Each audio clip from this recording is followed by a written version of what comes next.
नमस्कार मित्रों, दूरस्थ एवं मुक्त शिक्षा और संस्कृति की आवाज़ ये है उत्तराखंड मुक्त विश्वविद्यालय का community radio hello Haldwani. 91.2 megahertz की फ्रीक्वेंसी पर आप इसे सुन पाते हैं। श्रृंखला चल रही है मेरे हिस्से का पहाड़ और किस्सागो हैं प्रकाश उप्रेती। आज लेकर आए हैं श्रृंखला का 49वां भाग। सॉल के बारे में बहुत ही अच्छी जानकारी प्रकाश ने दी है। जैसा कि अपने हर एपिसोड में वो बहुत छोटी छोटी चीज़ों को, बहुत दुर्लभ चीज़ों को बहुत नायाब तरीके से पेश करते हैं। तो देर न करते हुए सुनते हैं आज का एपिसोड प्रकाश उप्रेती की जुबानी। नमस्कार दोस्तों, मेरे हिस्से और किस्से के पहाड़ श्रृंखला में आपका स्वागत है। आज बात करूंगा सॉल की।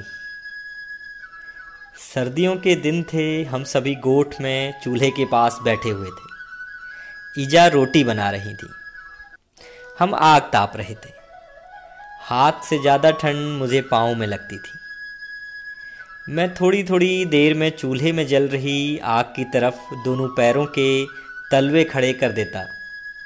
जैसा ही मैं ऐसा करता तो ईजा चट से फूकनी उठाती और एक कट्टा आग लगा देती।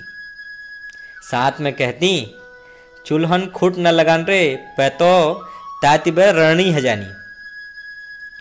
फूकनी की कट्टाक के साथ ही झट से मैं पाँव नीचे कर लेता। कभी लग जाती और कभी बच जाता। गोठ में रोटी बनाते हुए भी ईजा के कान बाहर को लगे रहते। बाहर से आने वाली आवाज के साथ ईजा चौकन्नी हो जाती। कभी बाघ के गुरजने की, कभी किसी के झगड़े, कभी लोमड़ी के रोने और कभी कुत्ते के भौंकने की आवाज आती रहती। घुप अंधेरे और सन्नाटे में हर आवाज स्पष्ट और तेज सुनाई देती थी।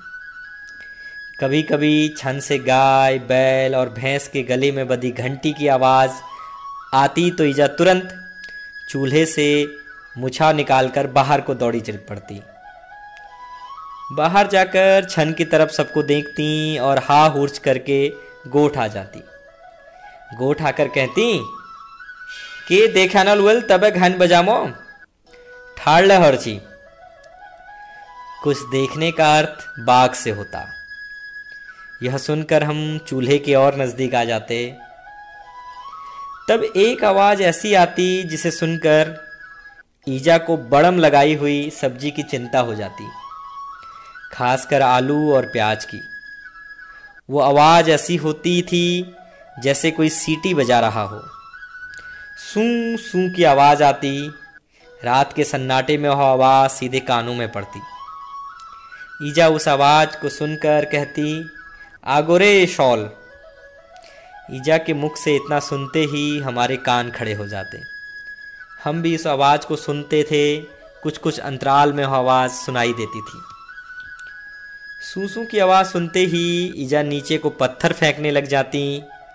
कुछ देर आवाज़ रुकती लेकिन फिर शुरू हो जाती थी। रात में वो दिखाई तो देता नहीं था, लेकिन उसकी आवाज़ और बड़ में मिट्टी खोदने की आवाज़ सोते हुए भी सुनाई देती थी। ईजा भतेर से ही कई बार खांसती, लेकिन सॉल इस आवाज का आदी हो चुका था। बिना उजाले और पत्थर के तो भागता ही नहीं था। उसके आने का समय रात का पहला पहर होता, इसलिए कभी पकड़ में भी नहीं आता था। एक दो गांव वालों ने करंट भी लगाने की कोशिश की, लेकिन नाकाम रहे। ईजा कभी करंट के पक्ष में नहीं रही। कहती, वेल लेके खाना होय। शॉल को ही शाही भी कहा जाता है। इसका शरीर आधे काले और सफ़ेद रंग के कांटों से भरा होता है। सिर्फ गर्दन ही खाली रहती है। यह छोटी बिल्ली के बराबर होता है। हद से ज़्यादा डरपोक और पकड़ में बाघ के भी नहीं आता। चलते हुए अक्सर पीछे को मिसाइल माफिक कांटे छोड़ता है। माना जाता है कि इसके शरीर पर 30,000 से ज़्यादा कांटे होते हैं। रहता जमीन के अंदर सुरंग बनाकर ही था, बाहर सिर्फ रात में निकलता था। इसके शिकार की चर्चा गांव भर में काफ़ी होती थी। लोगों का मानना था कि इसका शिकार बहुत गर्म और स्वादिष्ट होता है, परंतु इसे मार पाना लगभग असंभव होता। फिर भी कुछ लोग घेर घार के मार ही देते थे। एक बार हम नौ पाटेई ग्वा जा रखे थे। हमने देखा कि वहाँ एक उढार के बाहर सौलतीर बिखरे हुए थे। इसमें हमें अंदाज़ा लगा कि अंदर ज़रूर शॉल होगा। हमने बाहर से आग जलाकर धुआं लगा दिया। अंदर धुआं भर जाने के कारण शॉल बाहर निकला और फिर गोली की रफ्तार से सौलतीर छोड़ता हुआ भागने लगा। यह पहला मौका था जब बहुत नज़दीक से शॉल को देखा। हमें जहाँ भी सौलतीर मिलते थे उन्हें उठाकर घर ले आते। घर में डापन बहुत से सौलतीर रखे हुए थे। इनका एक इस्तेमाल तो पूजा पाठ में होता था, दूसरा एक खास तरह के कांटे को निकालने में भी इनका प्रयोग किया जाता। अक्सर इनके नुकीलेपन से ज़्यादा रंग हमको आकर्षित करते थे, इसलिए भी उठा लाते थे।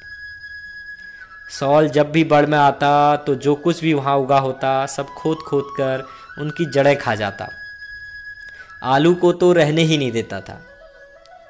ईजा बड़ की पूरी बाढ़ भी करती, लेकिन शॉल कहीं ना कहीं से अंदर घुस कर सब चट कर जाता।